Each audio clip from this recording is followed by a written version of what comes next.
everybody. Hi. This is Lali Nicole at Temple Arts Collective. And today we have Lourdes Leiner, local author and poet. She's going to be our muse for Sketch Cabaret this month. Sketch Cabaret is on January 22nd from 6 to 8 p.m. We invite all artists, all art-curious people that love to draw or paint or watercolor to come and hang out with us for a couple of hours. And this is our muse. Hi. I'm here to help you in your process of creation. The awesome thing about this space, it means when you make a piece, you're not alone. You get to be around people, you get to be around community, and you get to collaborate with one another. Every piece you see on this wall is a great effort of communication and collaboration and here for the arts. So I'm grateful to be here and to bring my art and start some conversations in the community and get people making things. Have you ever modeled before in this kind of setting? Believe it or not, I've never modeled with a live group of artists. I've modeled for a campaign, I've modeled for a photo shoot, but never with other artists, and I feel like that's a great way to start. I think this is going to be a fantastic experience. Yay! And this is going to be a clothed shoot because we want to capture the essence of everything that you are and to boost our creative inspiration. I've met Lourdes before at a couple of different art exhibitions at Catalyst Creative Center. She was reading her poetry, which is amazing. I was entranced. I couldn't take my eyes off of her. It was the most amazing thing. And I was like, I've got to have her model for us because I don't think anybody has ever done a live art experience with a poet and artists working. Like, I don't think that's ever been done. I don't think so. That's a lovely idea. So you'd be Absolutely. the first one. Well, thank you. It's I can't wait. Yeah, live art, awesome poetry, her use of alliteration. Lourdes is also an accomplished author. Thank you. Thank you. She's written, is it 2 books? Yes. An incredible amount of books. Yeah. Yeah. Wait, is it more than 2 books? Believe it or not, we are pushing on 6 now. Okay, so Which I is met her beyond. with 2 books. So now there's 6 books, It's beyond. and she's going to model for us here. Do you understand? I Who we like have here. I like words, and I want to say that I think the more that we can fold in words with the creation and the literary experience, the more that you are going to feel a one-of-a-kind moment, because it's not often that poets mingle with dancers and community. A lot of them are in isolation, so using language and exploring language in the arts is going to be a one-of-a-kind experience. And you'll really be able to wrap yourself up in the world of poetry if you haven't been familiar with it. And especially if you're more of an audiobook person, you're going to be able to listen to basically live audiobook style performances and be able to create and see how that influences your practice and how that could inspire you in different ways and get that language center of the brain tingling while you create in that medium and see what fires across that. It's not often those worlds crisscross. Most of the time, spoken word slam poets, they have their own world. Same thing with the dancer world, same thing with the performer in the fashion world. So the more that we can mingle those things together, the more we can make movements for the arts in our own community and define what we are ourselves versus being told who we are, which I think would be incredible, incredibly freeing too. Leslie, the artist that just left here, wants to know, how did you get into this space? How did you become a poet? How did you even get to 6 books? It's incredible. I love to write. That was the first. The second was I had survived emergency surgery at the age of 19, and I was writing in the hospital bed, survived the surgery, and my writing was able to get me through that experience. And I knew that if it took me through that point of near death, that I would be fine with whatever I did in my life because I had something to get me through near death. So I took the poetry collection and I started sharing it with people. I just shared my work, took that big leap, and then it just compounded and compounded and compounded and compounded. And I've just always introduced myself as what I am, just someone that writes. So that's author, painter, poet, teacher, anything, it just defines itself to action. I kept doing the action, and the action kept growing. They grew past the city, past the state, past the Southwest, past the United States, past overseas, into institutions, into all these establishments, all just because I was comfortable enough admitting it to myself and telling it to others. So I think it was just those 2 steps of how it began. It's pretty wild to think your identity can change so much when you just tell people what you love to do. I know. It's nuts. It's nuts. So yeah, I just decided to introduce myself first with my name, and then secondly, I love to do this thing. And I've just found the world has been like, okay, you're gonna do the thing now, go do it. And then you just gotta run for it, and it's incredible. And then you just find yourself there. I was about to say too, I remember watching your work, and specifically you were dancing, your mode of expression, and I could even comprehend that the room and like the concrete of Catalyst is frigid. It was frigid when you were performing, and at no point was that obvious in the performance, and it was seamless, and it was such a form of expression that it attracts like the kind of folks that are meant to, and I think that's what art is really supposed to do, is to connect us. And so I'm really glad that through our art we know each other. And in different ways that maybe other people may not know, or may be able to meet other people at. So it's very refreshing to be around the energy and to see what you've built here. It's incredible to see that you mentioned this place has only been really blossoming since April, and the things that are just on this wall and in this space and these opportunities for our community is beyond what I have seen massive institutions be able to make. So seeing everyday artists be able to cultivate a movement themselves, cut out the middleman, cut out the slack and everything that can be potentially harmful about the world of arts, and just get it down to the art is incredible. It's incredible to watch. Yeah.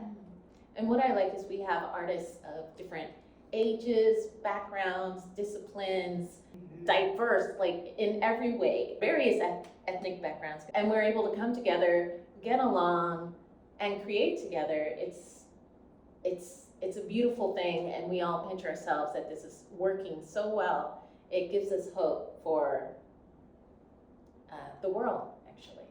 How do you give back to the community? I like this question. Because I had learned that you work with the schools, the younger people. And so can you elaborate? Oh yeah, big time. Giving back as a writer and poet only feels right. If I'm making a rhetoric and expressing a theme of a city, I need to be contributing to that. If I'm living as an author in a place in the nation that's actually 48th in reading and writing, so our average reading level is about a 6th grader. So most people in our city are functionally illiterate. How can I, as a writer, fix that? Well, it was easy. I partnered with the U of A Poetry Center, and we did an anthology on an entire spectrum of future making for a group of 10-year-olds, aka our 4th grader crowd. And we got them writing. And we didn't just get them writing about a prompt that was given, we got them writing about themselves, what their community means, what ownership means. And this is a way to repair people's relationship with English and American education. To fold back in the reason why we have language, which is to help us understand the world. And the more that we can reframe that in the community, the more literacy we can get in the community, the more that we have empathy, the more that we have policy reform, the more that we have diversity, the more that we find help with each other. We have to have the learning mindset. So that's a big reason why I did that. And I fold that in the web of every single action I do. I have this on an action plan of what my author career is, and every single month, regardless of performance or scheduling, I always make sure to put at least 2 weekends where I am either working with the Tucson Disability Project, I'm working with young students, I am doing resource allocation, we are doing mental health, we are doing community building, no matter what, no matter where I've been, from a very small point of my career to even where I am now. Because I am aware that the arts is how we can heal our community in the way that it actually needs help. And policy reform isn't going to do that. And social media won't do that for us, but artists have this amazing ability to see things in ways that other people can't, which means we can solve problems in ways that other people can't. So that's a big reason why I feel community and arts are just inseparable. It absolutely is. It is absolutely. So yeah, I can get on the high horse. Yes, People all day. I love it. I love it. I'm obsessed. And it helps me too. Like as a journalist, if I stayed in my little bubbles of where I am, what I'm from, and what my cultural identity is, how would I learn anything about the world? I need to go into Tucson disability centers. I need to see what everyday life is like for the kids in South Tucson. I need to see what it's like in Nogales. I need to go overseas. I need to work with elderly populations. I need to get perspectives with people with extreme disabilities to even realize my privilege to use my voice, my sight, my hands, and my body to do what I love is a privilege. Yeah. And I shouldn't take that for granted. So I have to do this. And I think especially in my 20s, doing this now is going to be helpful later in life. Oh, the it more so people I is. meet, the better my life is. Yeah, it so Yeah. is. I am far beyond my 20s. It opens up the mind and the heart a lot. Oh, So yeah. helping people does that. Yeah, it does. And you've got so much to give. You're going to change many things. Well, thank you. I don't want to put the pressure up. You're going to change the world. No pressure. But I get that vibe. Yeah. I like to help. That's all. What inspires you to write? Who inspires you to write? Oh, yeah. Yeah, just elaborate on that. Believe it or not, it was a retroactive inspiration of I don't want to be that. So I was a young woman. I was in my honors writing programs, this, that, the other. Obviously, I'm starting my college experience. I'm getting new literature in my life that doesn't exist. You don't get exposed to it in middle school, right? So I'm meeting contemporary authors for the first time. I stumble across Charles Bukowski. And Charles Bukowski had unhealthy perspectives on alcoholism and community and women, and he was very scorned and very harmed in life. And I remember in my early 20s, I had that mindset, that kind of like residual teenager mindset where I was like, the world, very humbug. And I remember I would sit in that and I couldn't figure out why I was drawn to him. And then I started unpacking that in myself, and I just realized that that's everything you shouldn't be, and not in a bad way. Charles Bukowski is still an incredible writer. He writes circles around me, and I say with the utmost love, but he wrote hatred, and what found more was hatred. And I just remember the way that the room would weigh down like a void when people would read his stuff, and I knew that's what his heart felt like. And I had connected to that with that aggression for my teenage years, and I knew that if I could have this skill to write, I should do it in a way that is the exact opposite of how the room and how my heart felt when I read him. If I could just do it the opposite of what I did. So then I just started doing that. I started using it to get me out of things, out of that heaviness. For example, the hospital, and then out of the heaviness of poverty in our community in South Tucson. I mean, at that point, I was working with all kinds of incredible institutions, but also they were tiny. My career was small. You know, the punk industry was just starting. We were doing shows in the Santa Rita Park, which is, if you don't know, in South Tucson, one of the most dangerous places. It's actually fenced off right now. And we were interacting with people that were struggling with substance abuse. And I had young children come up to me when I was selling my poetry, keep in mind about 2 years older, seeing me as a mentor.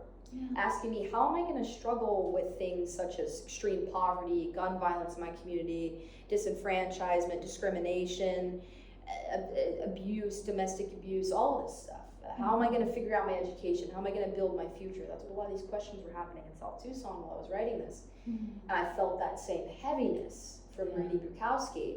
And I knew that if you don't battle it early on, and if you don't keep battling it in your community and keep showing up and keep doing that, it's just going to get worse. So I use my writing to make things better for myself, and I still do it. I still do it to make myself feel better, and I still do it to make others feel better. And then I also do that because now I got to set an example. I mean, there's like hundreds of kids in South Tucson who are the first people to ever buy my books, and they look at that page every day and they say, "Who is Lourdes Leiner helping today?" And what is Lourdes Leiner writing about? And I am not going to be that person that's going to make something else heavier. Because we have enough of that. So that's kind of who was the biggest example, good example of what not to be. I was like, okay, alcoholism is not the way to go. Misogyny is not going to ever be the way to go. And then it kind of just went from there. We just like reverse engineered it. So yeah, I think that's like a good example of how you can find somebody and be like, all right, they make you feel so heavy. How can we flip it? Yeah. I am so excited to have this energy come to Sketch Cabaret. Yay! I'm above and beyond, super excited.